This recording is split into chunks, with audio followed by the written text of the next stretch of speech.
গতকাল রাতটা আমাদের জন্য বিকেল থেকেই একটু উদ্বেগের মধ্য দিয়ে গিয়েছে।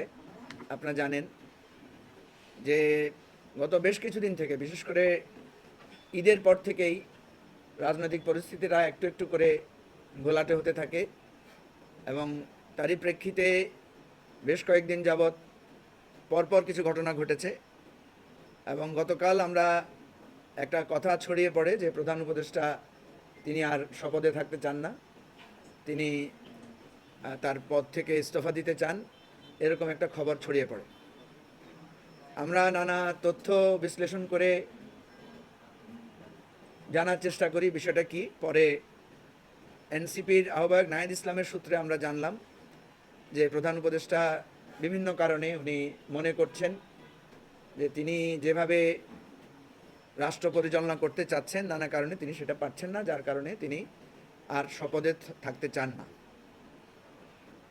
তো এর মধ্য দিয়ে নানা রকমের আলাপ আলোচনা, উদ্বেগ, উৎকণ্ঠা এবং জটিলতা এবং রাজনৈতিক অঙ্গনে নানা ধরনের আলোচনা হয়েছে। আমরা অনেক রাজনৈতিক দলগুলো সারা রাত বিভিন্ন বিষয়ে আলোচনা করেছি, পর্যালোচনা করেছি। সার্বিক বিষয়ে আমাদের দলের পক্ষ থেকে আমাদের অবস্থান এবং বক্তব্য তুলে ধরার জন্য আমাদের আজকের এই সংবাদ সম্মেলন। যে কথাটা বলছিলাম যে গত কয়েক মাস থেকে আমরা কয়েকটি বিষয় লক্ষ্য করেছি। আপনারা দেখেছেন যে বিভিন্ন কলেজ এবং বিশ্ববিদ্যালয় এবং বিভিন্ন শ্রেণী পেশার মানুষেরা তাদের বিভিন্ন দাবি দাওয়া নিয়ে আন্দোলন করেছেন। সর্বশেষ আওয়ামী লীগ নিষিদ্ধের দাবিতে একটা আন্দোলন হয়েছে এবং প্রধান উপদেষ্টার বাসভবন ঘেরাওয়ের মতো কর্মসূচি দেওয়া হয়েছে এবং দাবি আদায়ের পরে আমরা দেখলাম জগন্নাথ বিশ্ববিদ্যালয়ের ছাত্ররা একইভাবে তারা যমুনা ভবন ঘেরাও করেছে এবং এরপরে আমরা যেটা দেখলাম সম্প্রতি সেটা হচ্ছে ঢাকা দক্ষিণ সিটি কর্পোরেশনের মেয়র হিসেবে বিএনপি নেতা জনাব ইঞ্জিনিয়ার ইশরাককে শপথ পড়ানোর দাবিতে একই রকম আন্দোলন গত 2-3 দিন ধরে হচ্ছে। এটা একটা দৃশ্যপট। এর বাইরে আমরা যে জিনিসটা দেখেছি যে এনসিপি এবং বিএনপি উভয় রাজনৈতিক দলের মধ্যে এক ধরনের টানাপোড়েন, নানা ধরনের কাঁদা ছোড়াছড়ি, বাকযুদ্ধ এবং এর প্রেক্ষাপটে তিনজন করে মোট 6 জন উপদেষ্টার পদত্যাগ দাবি করা হয়েছে। নির্বাচন কমিশন ঘেরাও হয়েছে এবং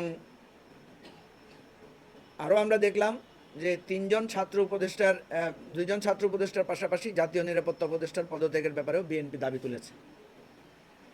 এর আগে আমরা দেখেছি আওয়ামী লীগের নিষিদ্ধের আন্দোলনের পরপরই আমরা দেখলাম যে এনসিপির সাথে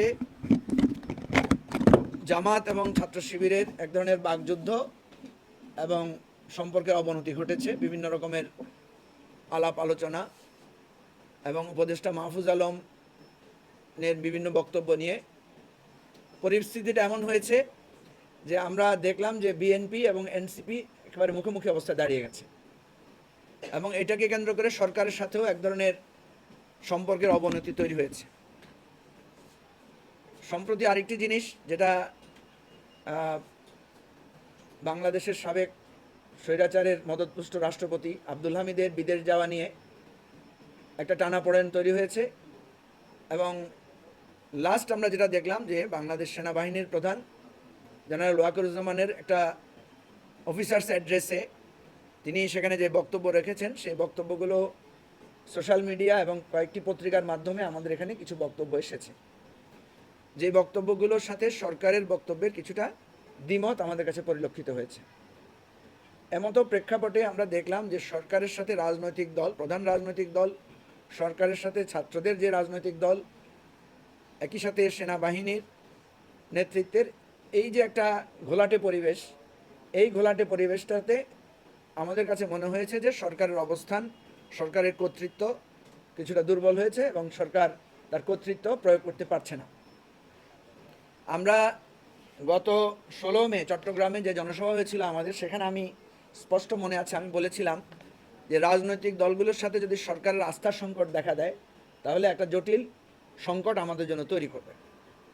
আপনারা দেখেছেন যে বিএনপি সহ বেশ কয়েকটি রাজনৈতিক দলের কাছে আমরা দেখেছি তাদের কাছে একটা আশঙ্কা তৈরি হয়েছে যে এই সরকার কোনো না কোনোভাবে তারা তাদের ক্ষমতাকে দীর্ঘায়িত করতে চায়।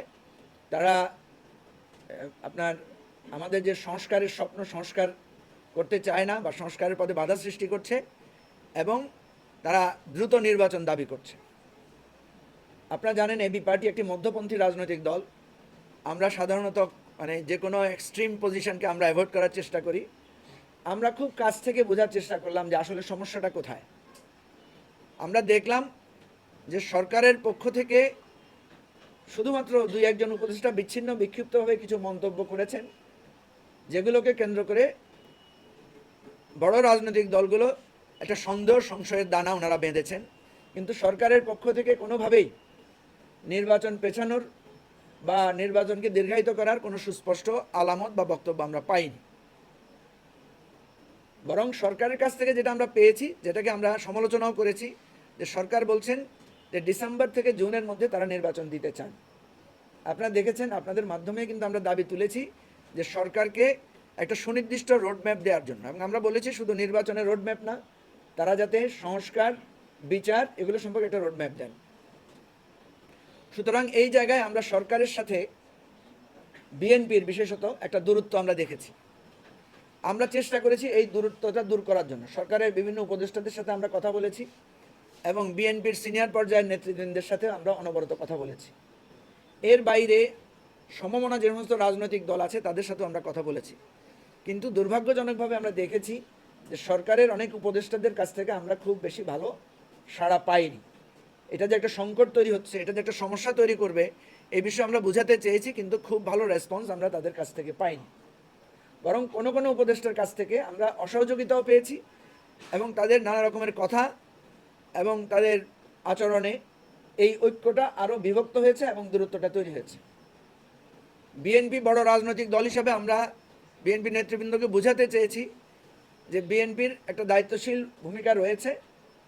বিএনপি সংস্কার এবং নির্বাচন চায়, এটা আমরা জানি, এটা বিএনপির অফিসিয়াল বক্তব্য। তারপরেও বিএনপির কোনো কোনো নেতার পক্ষ থেকে বিষয়গুলো অতীব মানে জোর দিয়ে এসেছে যে এই সরকার আসলে নির্বাচন দীর্ঘায়িত করতে চায় এবং দীর্ঘ সময় ধরে তারা ক্ষমতায় থাকতে চায়।